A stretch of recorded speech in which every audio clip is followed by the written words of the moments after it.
So, a lot of times, what I hear from people, and even from one of Jesse's followers from Simple Frugal Basic, is how do you help and not hurt aching knees and hips? And that can happen at any age, really. The big key is making sure that you are incorporating strengthening and mobilization into your routines. But the biggest thing is getting moving. And when you're scared of causing yourself more pain, it is totally understandable that you would find that a barrier. So when I was over 40, I decided I wanted to start running. And I never loved running, but I figured as I get older, it's something I probably need to embrace just to keep myself moving, trying to keep up with my 80-year-old aunt who is super, super active. I want to be her. So for me, I was working through pain in my ankles, my knees, my hips as I was learning to run. And my chiropractor, Dr. Breen, was really helpful because he said, a lot of people give up because they feel some pain. And if you can work through it, you're going to come out and you're going to be able to do it. So here's the trick is how much pain is it safe to work through?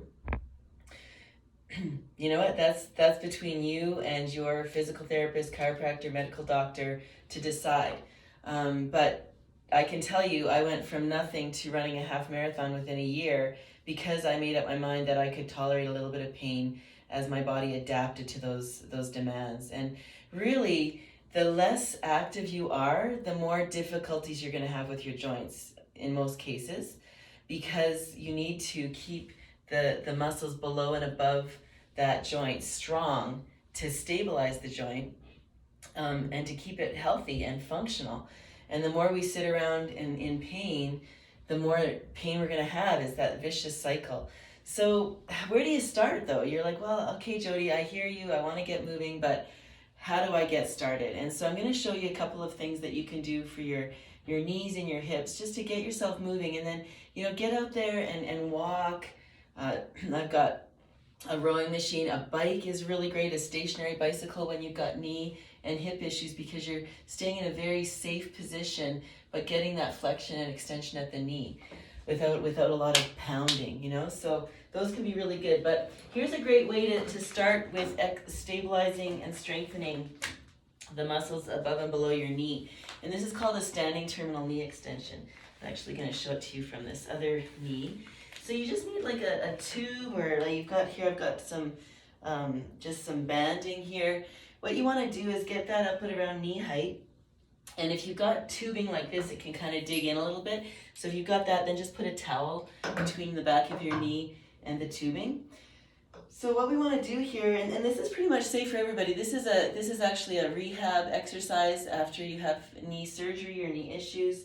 So it's pretty safe for everybody. I've seen it done a couple of different ways, so I'll show it to you. One thing that you can do, we always want to be in nice tall posture. So imagine you've got a string attaching your head to the ceiling and just drawing you up. And honestly, that'll usually pull us into good posture. From here, we want a little bit of tension, and we're going to just bend the knee and then bring it back up. So we're just bending and extending. Now I've seen some people do it where they lift their heel off and then they push the heel down. I was taught to do it with the heel down. I'm sure either way is fine, and there's probably advantages to lifting the heel. You get a little bit more plantar flexion, so possibly an advantage there. But the main focus here is on pulling up through this quadriceps group. So we're bending, getting a little bit of length there, and then we're extending the knee, getting some tension, starting to strengthen that quadricep. As well, the gastroc is a important muscle, so we're getting into just a little bit of work for your calf muscle back there as well. All right, so just to show it to you from another angle, we're just bending and extending. So that can be a great entry point, and eventually, another thing that you can do is mini squats, right? So even just having yourself a few inches from the wall, so you've got a little something to touch against to make sure that you're sitting back. So making sure we get the hip hinge here, so that we're activating our glutes and our quadriceps, which is going to help, again, take some stress off the knee. So just touch your butt back. It's going to feel like you're lifting your bum up back to the wall. So that can be a really nice, safe way to get strengthening the lower body as well. All right. Another good idea for your calf muscles is, again, holding on to something for balance, lifting and lowering slowly, which is going to strengthen your gastroc but also bring some mobility into the ankle joint that's necessary for the squat and lunge patterns that you're going to get to. All right, so those are a few ways that you can find an entry point to get your legs going.